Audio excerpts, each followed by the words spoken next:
here in Whiting, Indiana, right on the shore of Lake Michigan, and holy cow, is it cold and windy out here today, this morning. Beautiful morning, but very cold and windy. Look at these waves. These waves are strong. Yeah, I'm probably gonna get wet here. Got to be careful with this camera. This one isn't waterproof.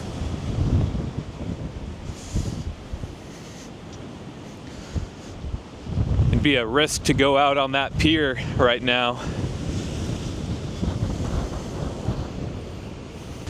It's what is it today? Is it September 7th? I think it's the 7th of September. So it's getting towards that fall season. But here in Whiting, off of Lake Michigan, probably can't see the Chicago skyline in the camera at all very well. But we're really not all that far away from Chicago as the crow flies, or as the seagull flies. That was right above my head just a second ago. Yeah, Whiting, Indiana. You know, it's a small suburb of Chicago, surrounded by industrial refineries. If you look east, I guess not surrounded, but if you look directly east, you just see a bunch of refineries. Yeah, you can see those refineries right over there.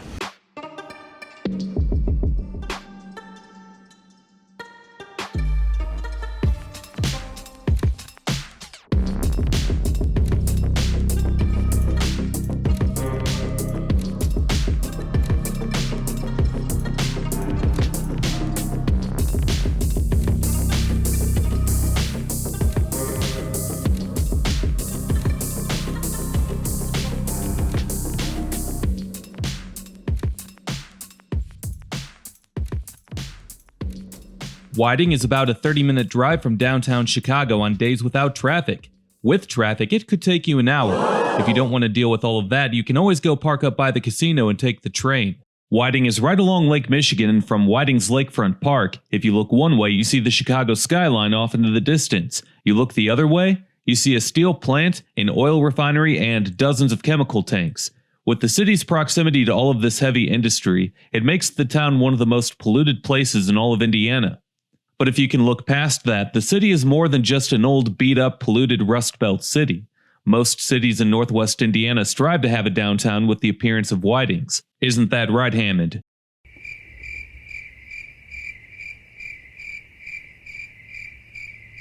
We'll get into all of that and more throughout this video. As I said in the opening clip, it was a really windy day when I was here.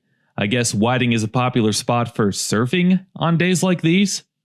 There's enough of those people out there to form a surf team, and no, that's not racist. We don't see color on this YouTube channel, or stereotypes for that matter, so not sure where that came from there. But anyway, not only that, now that we know that Whiting has a surf team, I wonder if they have a mascot, because just south of where the city's surf team practices is the Mascot Hall of Fame. That's right, the Mascot Hall of Fame is in Whiting, Indiana, of all places. I mean, no offense, I don't mean this in any kind of negative way, because I never try to be negative in any of my videos, ever. But you can't help but wonder why the Mascot Hall of Fame is in Whiting, of all places. You know, it's not in downtown Chicago, it's not in a convenient location like Rosemont over by the O'Hare Airport, it's not right off of a freeway exit in Hammond. No, it's tucked into the heart of Whiting, Indiana, right next to a massive oil refinery, a steel mill, and chemical tanks. That being said, I'm going to go ahead and take a wild guess that the target demographic for the Mascot Hall of Fame visitors would be families with young kids. You know, not really sure what gave that away, but I feel pretty confident about that. Maybe it's the giant cartoon car on display in the front, or maybe it's the googly eyes on the door, or maybe it's the overall colorful exterior that gives it the look of a children's museum. But I hope you know what happens to kids' brains as they develop if they breathe in too many of these nasty particles floating around in the air, right? I mean, I can't explain it to you, but I know it's not good, and that would be my biggest complaint of the Mascot Hall of Fame being located where it is. Otherwise, It's a pretty neat building, pretty cool, and I'm sure that Whiting is proud to have it, and I'm sure that it's a nice touch to an area that would otherwise not have much else to go do or see. That is, unless you're like me and you have a general curiosity with every place that you see on the map. And just like with how Whiting was built on giant smokestacks, my channel has been built on a following, so if you haven't already, make sure to hit that subscribe button. I'm also on Facebook, Instagram, and on Twitter, or X, or whatever you want to call it, along with TikTok. China. And you can check out those links down below. Up above, in Whiting, however, is a bunch of particle pollution, with the BP oil refinery being the biggest contributor. Back in September of 2022, BP agreed to pay $2.75 million in a settlement for air pollution violations. Back in May of 23, BP agreed to pay a $40 million penalty for air pollution violations. And in January of 24, BP had tank leaks that contributed to even more pollution violations. Not only does it pollute the air, but it also pollutes the water.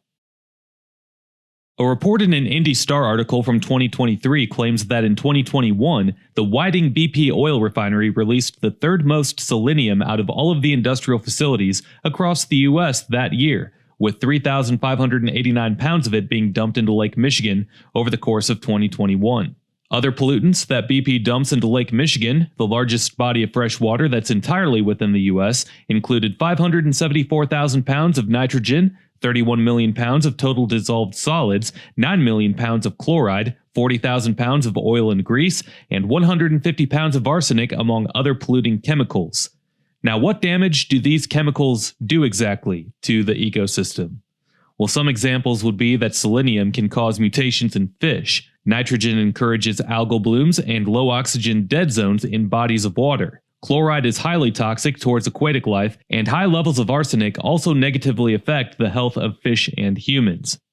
Not to mention, many of us like to use our large bodies of water for recreational purposes. Well, when they're highly polluted with all of these chemicals, then the recreational value of these large bodies of water goes way down. This ain't anything new here, because as you can imagine, this has been going on for generations. Whiting residents often report experiencing headaches, dizziness, and general malaise. In this January 2024 instance, a chemical odor was noticeable throughout communities in northwest Indiana, and even some Illinois communities. If you couldn't tell where this is going, the BP oil refinery ended up being responsible for a couple of leaks. The Indiana Department of Environmental Management thought that it was the cold weather that caused a valve to freeze and crack, which in return pumped elevated levels of benzene and hydrogen sulfide into the surrounding air. That leak was followed by another leak from a nearby natural gas tank, which polluted the air with even more hydrogen sulfide. In this WFYI article, Susan Thomas, who is the Director of Legislation and Policy for Just Transition Northwest Indiana, says that there are 2 air monitors at the BP refinery and that the public has a right to know when there's a leak that will result in elevated levels of particle pollution. But the problem is that the public isn't always alerted when these things happen. Just like in June of 23, when a power outage caused unplanned gas flaring which elevated the levels of pollutants in the air. Those pollutants being sulfur dioxide and hydrogen sulfide, which can harm your lungs. Despite the millions of dollars that BP has been fined over the years for multiple violations, and despite the fact that this facility has proven to be one of the largest polluting industrial facilities in the entire US, it's likely that nothing will change anytime soon. Northwest Indiana's economy was built on jobs like what the BP oil refinery provide. The facility first opened in 1889 under the company called Standard Oil of Indiana. The company was owned by the larger Standard Oil Trust, which was run by John D. Rockefeller. When being constructed, most of the South Lake Michigan shoreline was lined with sand dunes and was rural.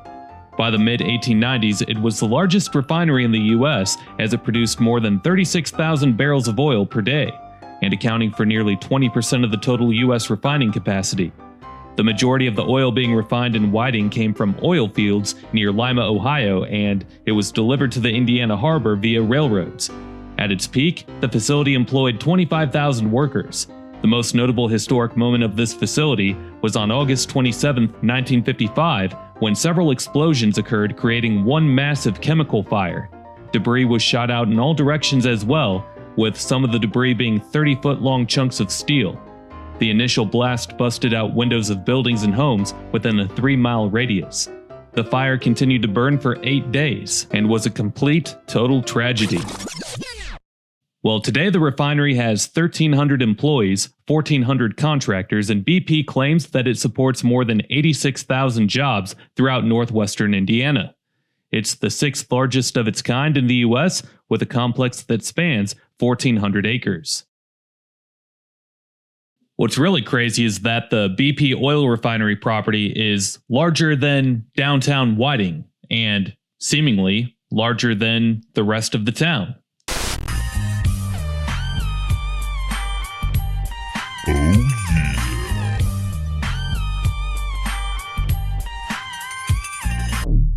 The first human development along the South Lake Michigan shoreline in Indiana was the Michigan Southern Railroad.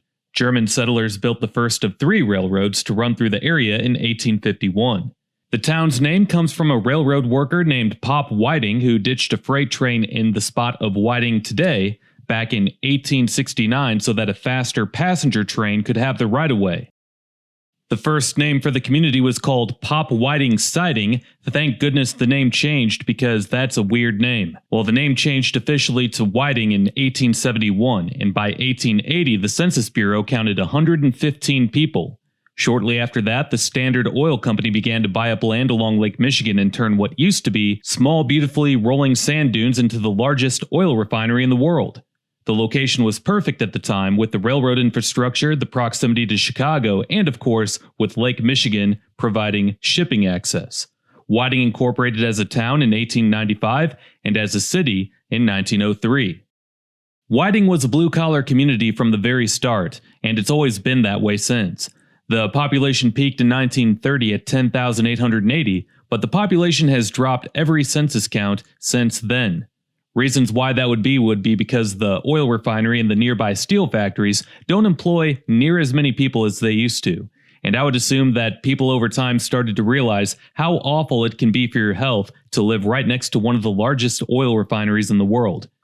The economic stats for Whiting today are pretty typical for that of an older Rust Belt blue-collar town. The town has a lower-than-average median household income, a lower-than-average rate of adults with college degrees, and a lower-than-average median home value. So yeah, pretty typical. That doesn't mean it's a bad place, it just means that economically, Whiting scores below average. Well, you can see that the downtown area for Whiting is actually pretty lively looking. The storefronts appear to be fully occupied, there's restaurants, we just passed a historic theater, there's shops, small chains along with local stuff, you know? Nicely done, Whiting. Nicely done. And while we're in our positive vibes only mode, because we all know that I only speak of positive stuff on this YouTube channel, that's right, no time for any negativity, you know? No time for complaining about air pollution from a BP oil refinery or anything, so while we're on our positive vibes only mindset, Whiting is actually known for hosting a pretty big annual festival. And no, I'm not talking about the Hog Fest in Cornville, nor am I talking about the Mountain Dew Parade in Loserville. I'm talking about the big-time red carpet event that would be the Pierogi Fest. That's right, it's a festival where restaurants from around the area come and serve pierogies. If you don't know what a pierogi is, then you're missing out. A pierogi is the most delightful serving of an Eastern European food. It's a Polish dumpling in particular, and guess what?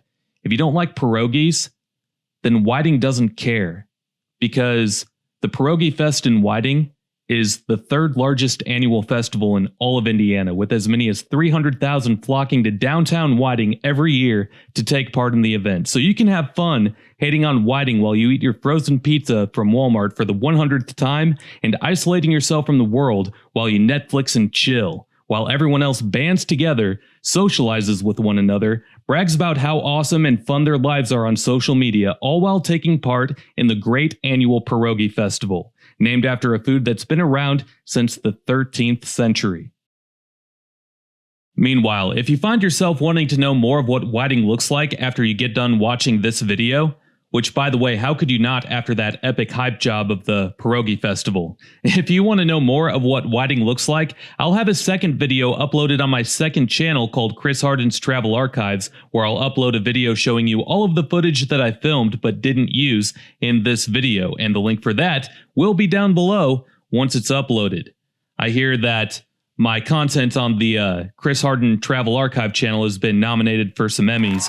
I don't know for sure which ones because I don't really watch the Emmy Awards. I don't watch any award show for that matter. So not really sure which video it was that was nominated for an Emmy, but I hear that it was one of them. So if you want to see some good content, check out that channel. Once again, link down below. All right, well, it is now that time. The time that you've all been waiting for. What did we learn in this video? We learned that you can't always trust eating fish out of Lake Michigan, just like how you can't always trust that BP ain't fibbing, but you can always trust Chris's livability score.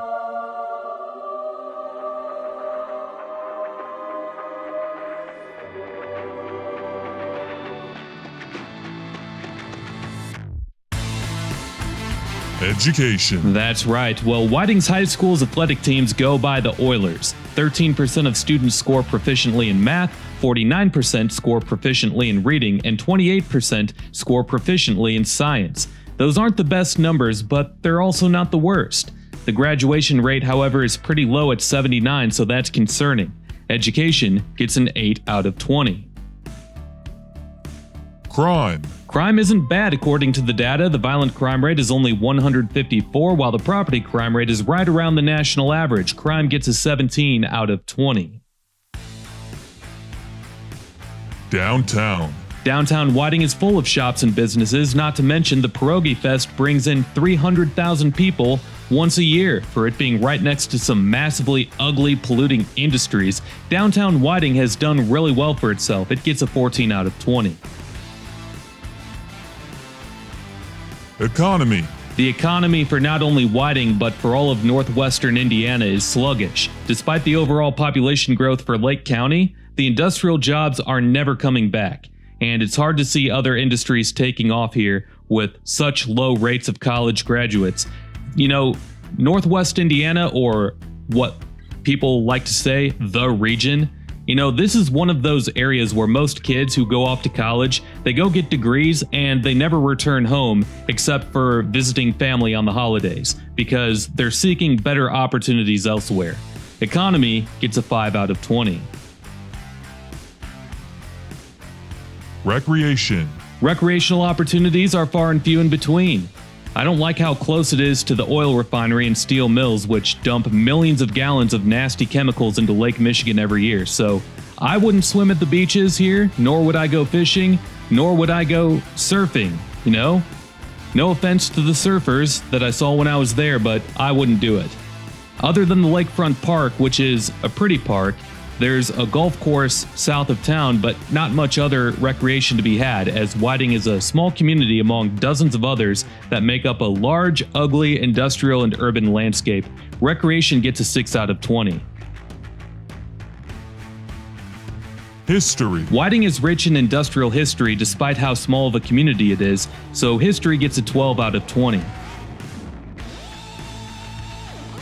Amenities. I'm disappointed in the lack of amenities in Whiting and the surrounding area. There's a Walmart not too far to the northwest near the Illinois state line, but not much else. For any better shopping, you'd have to drive over 20 minutes away, and you would likely have to fight a bunch of traffic. The closest Costco, for example, is 30 minutes away in Merrillville. Downtown has some nice local shops and businesses, but otherwise, it's slim pickings around here. Amenities gets a 4 out of 20. Cost of living. This easily would be the best thing that the town has going for it. If you're looking to live in the Chicago area, you're young, dumb, and broke, and you're in need of a starter home or a house with affordable rent, look here. Crime rates overall are low, and you don't have to pay the stupidly high taxes that you'll see 5 miles to the west in the state of Illinois. You can still take the train to Chicago if you want a night out on the town, or if you don't want to drive the Dan Ryan. Affordability is the biggest strength these days for Whiting, no question. It gets a 20 out of 20. All in all, the Chris Livability score for Whiting, Indiana is 86 out of 160, putting it right in the middle out of all of the cities that I've done this for so far. Notice that it's above the neighbors in Illinois, directly to the west. Look, I like the town of Whiting, I really do. I don't like the close proximity to all of the polluting industries. I really don't. So I'm left being stuck with these conflicted feelings on the community. I think the downtown area is really nice, and I was pleasantly surprised by it when I saw it. That's why I've been so complimentary of it. The BP Oil Refinery, however, was just as massive, just as ugly, and just as smelly as I thought it would be too. And that's a deal breaker for me, just as it is for most other people. The continuous population loss every census count over the last 100 years justifies that point. Anyway, there's a similar community that's dominated by a large oil refinery just south of Detroit, and you can see a video on that community here. Peace.